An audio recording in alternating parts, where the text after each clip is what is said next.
Un local dans l'agglomération bordelaise, l'adresse est tenue secrète. SOS Amitié, bonjour. Nous n'assisterons jamais à l'intégralité d'une conversation, pas plus que nous n'entendrons les mots de celui ou celle qui a choisi de téléphoner. Vous vous sentez prêt à passer à l'acte? Par respect pour ces hommes et ces femmes, mais aussi pour protéger le lien de confiance entre l'appelant et l'écoutant. Non, il n'y a pas de jugement, il n'y a pas de réel conseil non plus. Hein. C'est un constat. Nous sommes dans l'écoute, donc nous sommes plutôt versés vers la vie, hein, je ne vous cache pas, que vers la mort. Mais votre choix est définitif, là, ou je sens en vous quand même un questionnement, quelque chose qui... Et donc, malgré cette relation positive, disons, intime avec votre fils, votre choix reste quand même celui de disparaître. Une écoute, c'est comme j'aime beaucoup cette image, mais c'est un peu comme une danse, quoi. Ça se fait à deux. On se rend compte qu'au fur et à mesure, c'est eux qui répondent aux questions qu'ils posent. C'est-à-dire qu'au fur et à mesure qu'on échange avec eux, ils trouvent leurs réponses. Avant, c'étaient les femmes qui contactaient majoritairement SOS Amitié. Désormais, la tendance s'est inversée sans qu'ici on sache trop l'expliquer. Chaque année, 20 000 appels téléphoniques sont traités dans ce petit appartement. Des appels suicidaires parfois, mais le plus souvent de détresse. Et depuis plus de 10 ans, les échanges peuvent aussi se faire sous la forme de chat. On ne sait pas toujours l'âge, mais généralement, c'est quand même souvent plutôt des jeunes. C'est plutôt 15-25 ans. À l'écrit, les gens peuvent se lâchent davantage qu'à l'oral, enfin qu'au téléphone.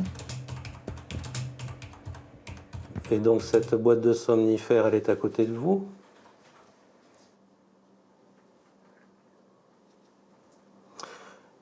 Et donc ce geste-là fatal que vous voulez faire, vous allez le faire ce soir? Aucune idée. Ouais. Moi, je vous conseille quand même, si conseil il y a, ça serait de prendre rendez-vous avec un médecin, un soignant, un thérapeute, un psy, pour parler de tout ça, pour justement essayer de tomber le masque. Des silences, souvent plus parlants que les mots, les conversations durent 1 heure maximum. Reste alors à gérer l'instant d'après. Quand on raccroche, on ne sait jamais. On ne sait jamais où ça va aller, comment il va réagir. On sait très bien qu'on n'aura jamais la réponse, et heureusement qu'on n'aura jamais la réponse. C'est pour ça que nous avons des débriefings avec un psy, parce que on a aussi besoin, nous, de prendre la distance nécessaire. Prendre la distance nécessaire 1 fois par mois avec un psychologue. Des séances dites de supervision auxquelles participent les 40 bénévoles qui se relaient nuit et jour, toute l'année. 40 bénévoles, un chiffre dérisoire au regard de la situation. On recrute en permanence. Ça suffit pas. Et ça suffit pas, oui. On vient d'ouvrir une seconde ligne ici à Bordeaux. En théorie, on pourrait multiplier par 2 nos effectifs. Aujourd'hui, seuls 25% des appels aboutissent. L'association vit de subventions et de dons. L'argent manque. Les volontaires aussi. À l'instant, quand on est revenu, je me suis demandé si vous étiez ému ou si vous étiez enrhumé.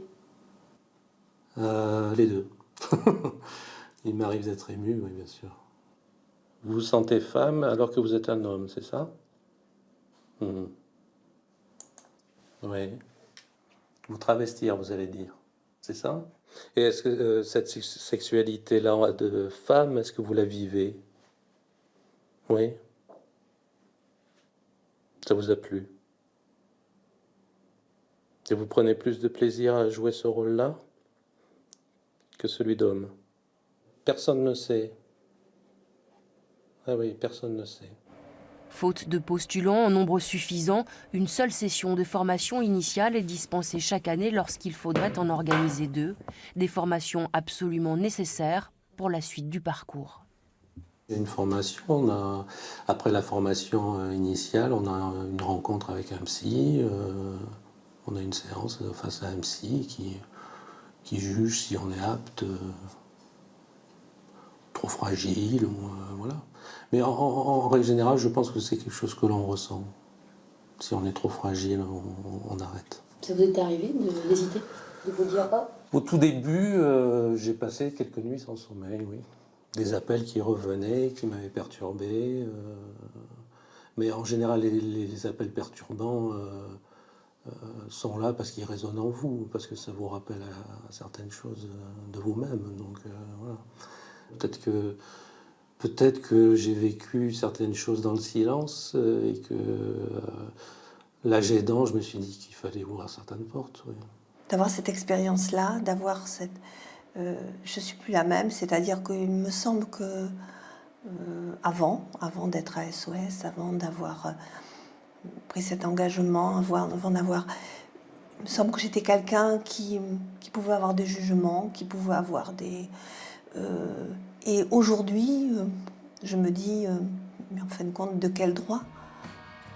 Ici, on ne gère pas la solitude, mais l'isolement. Certains philosophes considèrent que la solitude fait partie de la condition humaine. L'homme naît seul, vit seul et meurt seul. L'isolement, en revanche, est un accident de la vie sociale. L'isolement dans la foule, l'isolement dans la famille ou dans le couple. Il faudrait donc le combattre et accepter la solitude.